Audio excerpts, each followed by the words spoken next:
Hello everyone, welcome back to my new daily vlog. আসলে আজকে ঈদের দ্বিতীয় দিন। শরীরটা এত পরিমাণে খারাপ, দেখো আমি ঈদের দিনে চুড়িগুলো পরেছিলাম, সব কিছু কেমন এলোমেলো হয়ে আছে। এগুলো যে একটু গোছাবো সেই সময়টাও পাইনি।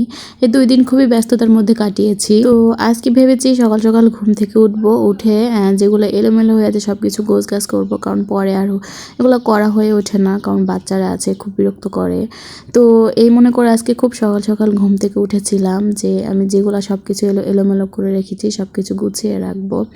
কিন্তু শরীরটা এত পরিমাণে খারাপ হয়ে গিয়েছিল আর জ্বর আসছিল এত পরিমাণে যে আমি আসলে কি থেকে কি করব কিছুই বুঝতে পারছিলাম না। এই 2 দিন আসলে অনেক বেশি পরিশ্রম গিয়েছে, যেহেতু কোরবানির ঈদ এই জন্য অনেক বেশি পরিশ্রম গিয়েছে, এই জন্য আর একটু রেস্ট নেওয়ার সময় পাইনি। এই জন্য হয়তো বা শরীরটা খুব খারাপ করছিল, কিন্তু এতটা যে শরীর খারাপ হয়ে যাবে এটা বুঝতে পারিনি। তো সকালবেলা সব কিছু গোছগাছ করে অল্প কিছু গোছগাছ করেছি, কারণ দুপুরের জন্য রান্না উঠিয়ে দিব। এদিকে আমার শাশুড়ি আম্মু দেখি গরুর গোস্ত কালকে রাত্রে একটু থেকে গিয়েছিল, ওটা দিয়ে পোলাও রান্না করছে। তো একটু খেতে বসলাম, খাওয়া দাওয়া করে রান্না করে আবার বাদবাকি জিনিসগুলো ঘরগুলো সব অপরিষ্কার হয়ে আছে সেগুলো একটু গোছগাছ করবো ভেবেছিলাম।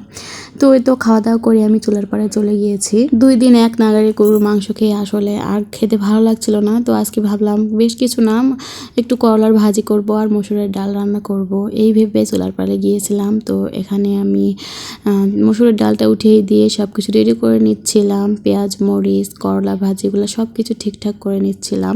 কিন্তু এরই মধ্যে আমার শরীর যে এত পরিমাণে খারাপ হয়ে যাবে, এমনি তো আগে থেকে শরীর একটু খারাপ ছিল, তো কিন্তু রান্না যে করতে পারবো না এটা আমি কল্পনাও করিনি, যে হঠাৎ করে এত পরিমাণে জ্বর এসে গিয়েছিল আমার। তো রান্না করতে করতে শরীর প্রচুর খারাপ হয়ে গেছে। তো আমার শাশুড়িকে বললাম যে আম্মা আমার খুব খারাপ লাগছে। তো আম্মু বললো ঠিক আছে তুই ঘরে যা রেস্ট কর, আমি এদিকে দেখে নিচ্ছি। পরে আম্মুকে দিয়ে আমি চলে গিয়েছি রুমে।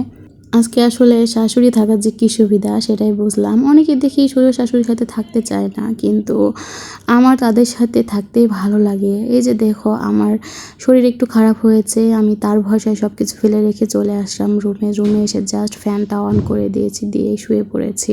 আমার আবার জ্বর আসলে প্রচুর পরিমাণে গরম লাগে, অন্যদের জ্বর আসলে ঠান্ডা লাগে, আমার কিন্তু গরম লাগে প্রচুর পরিমাণে। রুমে এসে জাস্ট ফ্যানটা ছেড়ে দিয়ে চোখ মুখ ঢেকে আমি একেবারে শুয়ে পড়েছি। প্রায় 1 থেকে 2 ঘন্টা এইভাবেই ঘুমিয়েছিলাম। তো ঘুম থেকে উঠে সকালে আসলে বিছনা কিছুই গোছানো হয়েছিল না। তো বাচ্চার বিছনা গুছিয়ে কাঁথা টাটা সব কিছু গুছিয়ে পরে একটু ওই রুমে গিয়ে দেখো ওই রুমটাও অগোছালো। আসলে মেয়ে মানুষ যতই শরীর খারাপ হোক, রুম অগোছালো থাকলে কিন্তু নিজের মনে শান্তিটা আসলে আসে না।